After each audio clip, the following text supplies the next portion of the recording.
morning students, welcomes you in CLPS NIT online classes. Dear students, हमारा आज का topic है मोलिकुलर बेसिस ऑफ इनहेरिटेंस।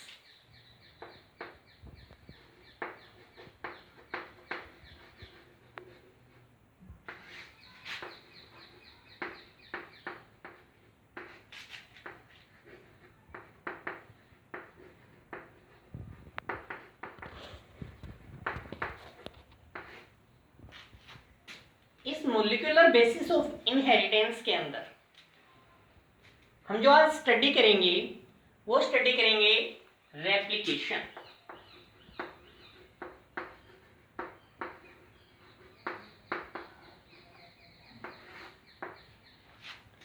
यहां replication का मीनिंग है the process of formation of DNA from the parental DNA. DNA से DNA की formation होने की प्रोसेस को हम रेप्लिकेशन बोलते हैं। इससे पीछे का जो हमारा टॉपिक था जिसमें आप लोगों ने डीएनए का डबल हेलिक्स मॉडल, वाटसन और क्रिक का डबल हेलिक्स मॉडल आप लोगों ने किया था। अब उसी टाइम पे ही रेप्लिकेशन के बारे में क्रिक ने बताया कि भी डीएनए का रेप्लिकेशन है वो सेमी कंजर्वेटिव मोड में होता है। इसमें आप एक वर्ड याद रखें, सेंट्रल डोग्मा।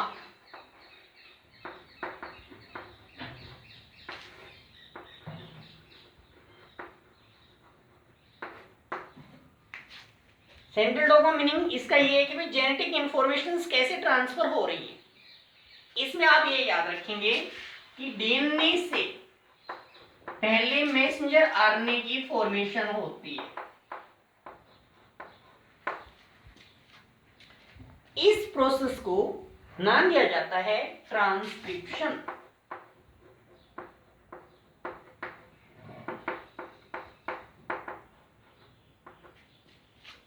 और मैसेंजर आरएनए से प्रोटीन्स की फॉर्मेशन होती है।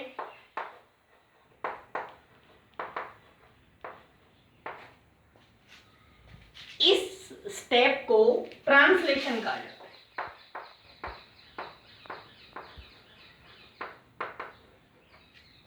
जैसे जैसे हमारा टॉपिक आगे चलेगा इनके बारे में भी आप पॉइंट आउट करेंगे। यही आप याद रखेंगे, डीएनए से डीएनए की फॉर्मेशन होना,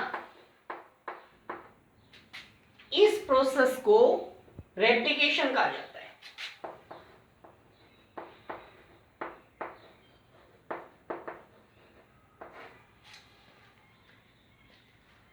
अब जो वर्ड यहां से रेप्लिकेशन से आपको करना है, रेप्लिकेशन है डीएनए का, वो रेप्लिकेशन क्रिक ने ही बताया था कि रेप्लिकेशन है वो सेमी कंजर्वेटिव मोड में होता है।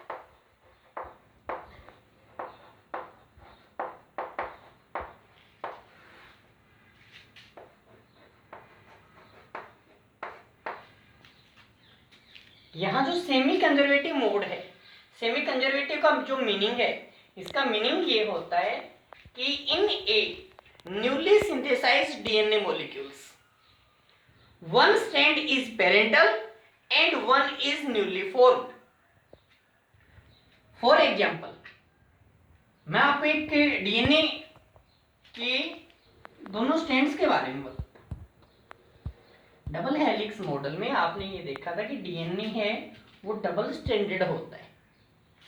हमारे पास ये एक डीएनए का हम मॉलिक्यूल्स मान रहे हैं और इसके 2 स्ट्रैंड्स हम लेते हैं। इस स्ट्रैंड को हमने ए से डिनोट किया और इसको हमने बी से डिनोट किया। डबल स्ट्रैंडेड डीएनए का मॉलिक्यूल्स आ गया हमारे पास। इस डीएनए से न्यूली फॉर्म्ड डीएनए आप लोगों को करना है। डीएनए के अंदर रेप्लिकेशन हो गया और डीएनए के 2 मॉलिक्यूल्स बन गए आपके पास। यहां से इसका रेप्लिकेशन हो और 2 डीएनए के मॉलिक्यूल्स की फॉर्मेशन हो गई। तो सेमी कंजर्वेटिव मोड का जो मीनिंग है आप ऐसे क्लियर करेंगे कि जो ये हमारे न्यूली फॉर्म्ड डीएनए के मॉलिक्यूल्स हैं, तो इसमें जैसे यहां से एक, इसमें से एक पेरेंटल स्ट्रैंड यहाँ आया, जैसे ए वाला स्ट्रैंड ये आ गया, और बी वाला जो स्ट्रैंड है ये दूसरा जो डीएनए का मॉलिक्यूल्स बना है उसमें गया। यानी कि जो पेरेंटल डीएनए के मॉलिक्यूल्स थे उनमें जो नया डीएनए का जो मॉलिक्यूल्स बन रहा है, एक स्ट्रैंड तो पेरेंटल आया है और एक ही न्यूली सिंथेसाइज्ड गया है, दोनों मॉलिक्यूल्स सी और डी हमने नाम दिए। तो इस टाइप के मोड को सेमी कंजर्वेटिव मोड कहा जाता है डीएनए का रेप्लिकेशन। मीनिंग आपको ये याद रखना है कि in a newly synthesized DNA molecules one strand is parental and one is newly formed। तो ये मीनिंग होता है सेमी कंजर्वेटिव मोड है डीएनए के रेप्लिकेशन। इस semi conservative mode of DNA replication का जो एक्सपेरिमेंटल प्रूफ है, वो एक्सपेरिमेंटल प्रूफ मिचेल्सन और स्टाल ने दिया इन 1958 के अंदर। कैसे उन्होंने दिया उसके बारे में आप लोगों को बताते हैं।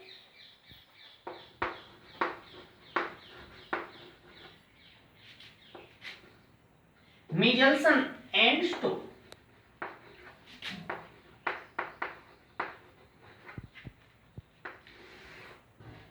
मिचेल्सन और स्टोल ने एक्सपेरिमेंटल प्रूफ दिया इन 1958। जो एक्सपेरिमेंटल प्रूफ उन्होंने दिया उसके लिए आपको कुछ वर्ड याद रखने। सबसे पहले ये याद रखना, इन्होंने ई कोलाई बैक्टीरिया के ऊपर वर्क किया। इस ई कोलाई बैक्टीरिया को उन्होंने काफी जनरेशन तक, सेवरल जनरेशन तक अमोनियम क्लोराइड का एक सॉल्यूशन लिया उन्होंने, जिस सॉल्यूशन के अंदर जो नाइट्रोजन है वो नाइट्रोजन उन्होंने हैवी ली, यहां N15 नाइट्रोजन। ए कोलाई बैक्टीरिया को इस सॉल्यूशन में सेवरल जनरेशन तक ग्रो करवाया। इससे क्या हुआ कि ई कोलाई बैक्टीरिया के अंदर जितने भी नाइट्रोजन कंटेनिंग कंपाउंड्स थे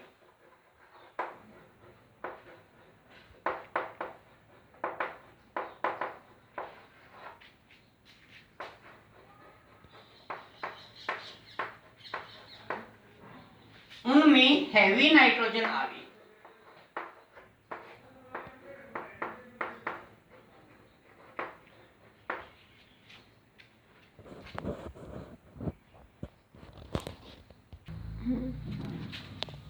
यहां आपको याद रखना है कि भाई जो नाइट्रोजन कंटेनिंग कंपाउंड्स हैं उन सभी में हैवी नाइट्रोजन आ गई ई कोलाई बैक्टीरिया के अंदर, जिसमें जब आप देखेंगे कि डीएनए के अंदर भी नाइट्रोजनस बेस है तो दैट मींस नाइट्रोजन है। तो उस डीएनए के अंदर भी इन ई कोलाई बैक्टीरिया को जब हमने इस हैवी अमोनियम क्लोराइड के सॉल्यूशन में ग्रो करवा लिया है, उस टाइम पे इनमें नाइट्रोजन कैसी आ गई, डीएनए के अंदर भी हैवी हो गई। हैवी और लाइट नाइट्रोजन का जो सेपरेशन है, इन्होंने सीजियम क्लोराइड, ये वर्ड भी आप अच्छी तरह याद रखेंगे सॉल्यूशन का, सीजियम क्लोराइड जो कि हैवी और लाइट नाइट्रोजन को सेपरेट करने के लिए उन्होंने यूज किया। अब नेक्स्ट स्टेप में उन्होंने क्या किया, जिन बैक्टीरिया के अंदर, जिन ई कोलाई बैक्टीरिया के अंदर हैवी नाइट्रोजन आ गई थी, उनको हैवी नाइट्रोजन कंटेनिंग बैक्टीरिया को अब उन्होंने लाइट नाइट्रोजन वाले सॉल्यूशन के अंदर, अमोनियम क्लोराइड के सॉल्यूशन के अंदर ग्रो करवाया। ई कोलाई बैक्टीरिया को जिनके अंदर हैवी नाइट्रोजन आ गई थी, उनको अब उन्होंने ग्रो करवाया लाइट नाइट्रोजन वाले सॉल्यूशन के अंदर।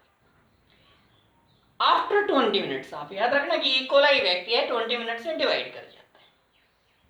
20 मिनट्स के बाद उन्होंने अपनी ऑब्जर्वेशन देखी, ऑब्जर्व किया उन्होंने कि जो ई कोलाई बैक्टीरिया के अंदर जो डीएनए है, उस डीएनए की डेंसिटी को जब उन्होंने मेजर किया, ना ही वो हैवी डेंसिटी के थे ना ही वो लाइट डेंसिटी के थे, वो इंटरमीडिएट डेंसिटी के डीएनए का मॉलिक्यूल्स मिला।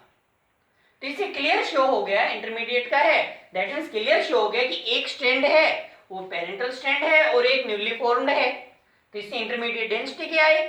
तो इस टाइप से उन्होंने ये शो किया कि जो डीएनए का जो रेप्लिकेशन होता है वो सेमी कंजर्वेटिव मोड में होता है।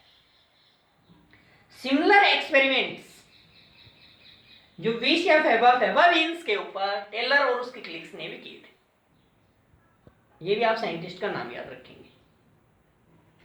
तो इस टाइप से आपको रेप्लिकेशन का सेमी कंजर्वेटिव मोड का जो टॉपिक करना है, 20 मिनट्स की मैंने ऑब्जर्वेशन बताई है, आप 40 मिनट्स की भी करें, 80 मिनट्स की भी ऑब्जर्वेशन करें कि 80 मिनट्स में कितने डीएनए के मॉलिक्यूल्स, जब आगे आप देखेंगे कि भाई लाइट डेंसिटी के कितने थे, हैवी डेंसिटी के कितने आए, इंटरमीडिएट डेंसिटी के कितने आए।